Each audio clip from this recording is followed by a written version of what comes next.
Actes des Apôtres, chapitre 24.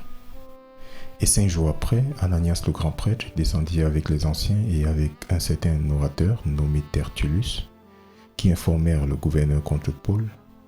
Et lorsqu'il fut appelé, Tertullus commença à l'accuser, disant : « Voyant que par toi nous jouissons d'une grande tranquillité et que ces actions très dignes sont faites envers cette nation par ta providence, nous l'acceptons toujours et en tout lieu, très excellent Félix, avec toute reconnaissance. Toutefois, afin que je ne t'ennuie pas davantage, je te prie que tu veuilles entendre selon ta clémence nos quelques paroles. Car nous avons trouvé cet homme, un individu pestilentiel et un incitateur de sédition parmi tous les Juifs à travers le monde et un meneur de la secte des Nazaréens, qui a aussi tenté de profaner le temple, lequel nous avons saisi, et nous l'aurions jugé selon notre loi. Mais le capitaine en chef, Lysias, vint sur nous et avec grande violence l'arracha de nos mains.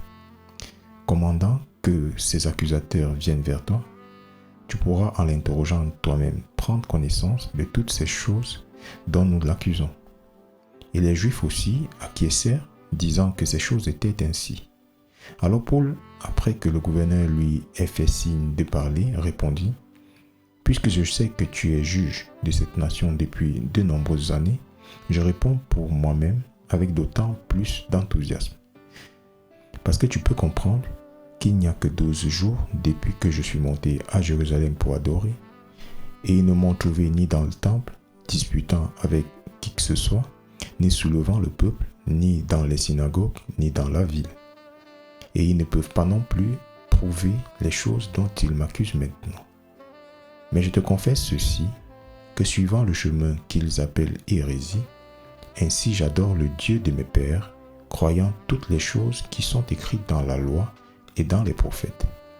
Et j'ai espérance envers Dieu, laquelle ils admettent aussi eux-mêmes, qu'il y aura une résurrection des morts, tant des justes que des injustes. En ceci, je m'exerce à avoir toujours une conscience vide d'offense envers Dieu et envers les hommes. Or, après de nombreuses années, je suis venu pour apporter des aumônes à ma nation ainsi que des offrandes, sur quoi certains Juifs d'Asie m'ont trouvé purifié dans le temple, ni avec la multitude, ni avec tumulte, qui auraient dû être ici devant toi et faire objection s'ils avaient quelque chose contre moi.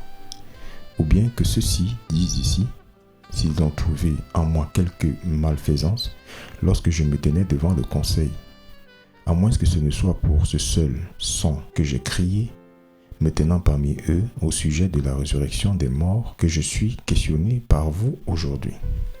Et lorsque Félix entendit ces choses ayant une plus parfaite connaissance de ce chemin, il les congédia et dit : « Quand le capitaine en chef Lysias sera descendu, je connaîtrai le fond de cette affaire. » Et il commanda à un centurion de garder Paul et de lui laisser quelque liberté et qu'il n'empêche aucune de ses connaissances de le servir ou de venir vers lui. Et quelques jours après, lorsque Félix vint avec sa femme Drusille, qui était juive, il envoya chercher Paul et l'entendit concernant la foi en Christ. Et comme il raisonnait sur la droiture et la tempérance et le jugement à venir, Félix trembla et répondit : « Pour cette fois-ci, va, quand j'aurai un moment opportun, je te ferai appeler. » Et il espérait aussi que de l'argent lui serait donné par Paul afin qu'il puisse le relâcher. C'est pourquoi il l'envoyait chercher plus souvent et s'entretenait avec lui. Mais après 2 ans, Porcius Festus succéda à Félix, et Félix, voulant faire plaisir aux Juifs, laissa Paul lié.